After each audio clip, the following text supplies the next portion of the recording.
determine whether the given vectors span the three-dimensional space, right? So we're giving the set of three vectors and we need to determine whether they span the three-dimensional space R3, right? So we need to seek the B vector, okay, arbitrary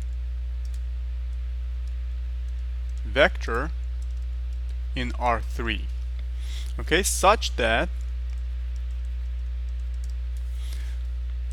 B is equal to the linear combinations of the linear combination of the three vectors provided, right? So we have to have scalar k1 multiplying v1 plus k2 scalar times v2 vector plus k3 scalar times v3 vector, which means that b1, b2, b3, right, this is the vector b, is equal to k1 times 1, 2, 3 plus k2 times 2, 0, 0 plus k3 times negative 2, 1, 0. Okay, so you can you can formulate a system of linear equations that way, right? So 3k1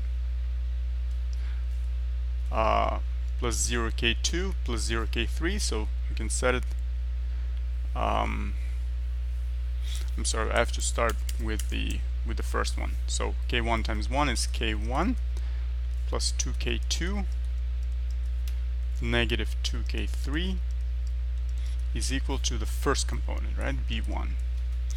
Next component, 2k1, there's a 0 there and there's a 1 there, right? So the second one skipped, the third one gives you plus k3, right?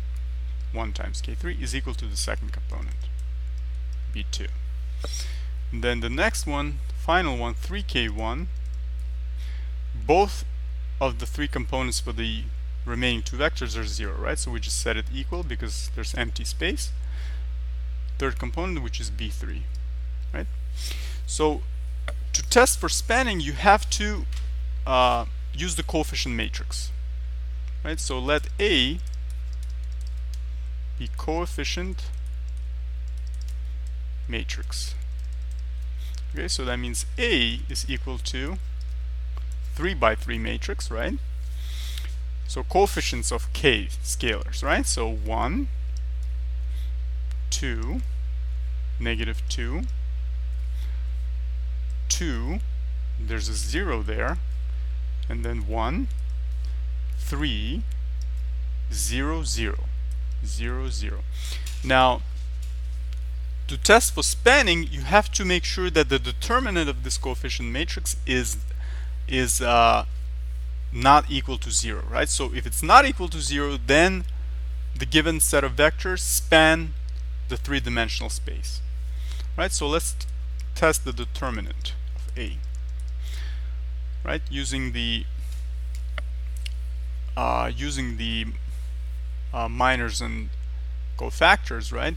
We will have the first number 1 multiplying the 0 times 0 minus 0 times 1, right? This is the determinant formula that you should remember. So 0 times 0 minus 0 times 1. So when you pick the 1, you're basically not including the first column and first column and first rows, right? So using the remaining four numbers. That's what we're essentially doing when we're subtracting. 0 times 0 minus 0 times 1, right? One diagonal from the main one. The second diagonal from the main diagonal. Products are subtracted, basically. 0 times 0 minus 0 times 1. 0 times 1.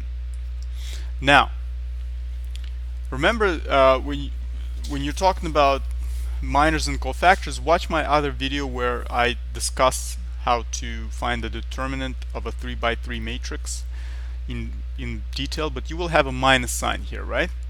When you seek a number. So minus 2, right? And now you're talking about the first row and the second column being disregarded, right? So the remaining numbers that are not part of that is going to be 2, 1, 3, and 0, right? So the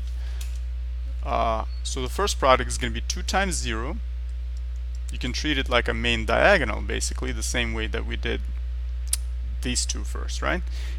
2 times 0, subtract the second diagonal, 1 times 3. 1 times 3.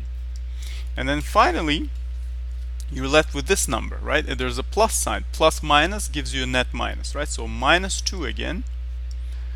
And then you're disregarding the third column and the first row, right? So your remaining numbers are here. Those numbers that are not part of the first row and the last column, right? So 2, 0, 0, 3. So 2 times 0, right? The first diagonal, 2 times 0, minus the next one, 0 times 3. 0 times 3. Okay? So now, what does that give you? As you can see, this whole thing is 0. This is 0, but this is not 0. Minus 3 times negative 2 is 6. Positive 6. This whole thing is 0. Right? But still, we already have a non-zero. So that does not equal to 0. So what does that tell you?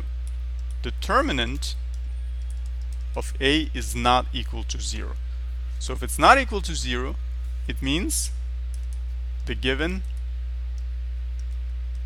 vectors span the three-dimensional space. Hope this was helpful. Thank you so much for watching. See you in the next video.